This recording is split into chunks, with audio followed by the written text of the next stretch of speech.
రాముడు వాడిన టవల్ దొరికిందా, రాముడు వాడిన షూస్ దొరికినాయి, నైకీ షూస్ దొరికినాయి. So this is non sense. So రాముడు నిజంగా మాంసాన్ని తినారంటారు కదా, అది నిజమా కాదు? మండి బిర్యానీకి వెళ్ళి ఉండొచ్చు రాముడు ఇక్కడ. సో రాముడు దేవుడైనప్పుడు వాళ్ళని చెట్టు చాటు నుంచి చంపాల్సిన అవసరం ఏంటి? ఫస్ట్ ఆఫ్ ఆల్ నీ నోటి నుంచి ధర్మం అనే మాట మాట్లాడకు, చాలా అసహ్యంగా ఉంది. నువ్వు ధర్మం అని మాట్లాడడం అసహ్యంగా ఉంది. యూట్యూబ్లో కొందరు స్టార్స్ ఉంటారు థంబ్నెయిల్స్ చేసుకోవడానికి, సో వాళ్ళకు ఉపయోగపడే టాపిక్ ఇది.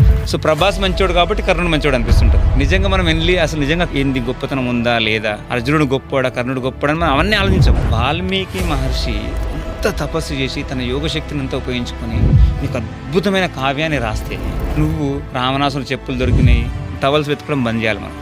సో కొంతమంది వాదన ప్రకారం రావణుడు మంచివాడు అంటారు, కొంతమంది చెడ్డవాడు అంటారు. సో ఇప్పుడు రాముడు దేవుడు అంటారు కదా, దేవుడైనప్పుడు తను ఒక్కడే వెళ్ళి రావణాసురుడు చంపి సీతను తీసుకురావచ్చు, ఇంతమంది ఎందుకు హెల్ప్ తీసుకున్నాడు?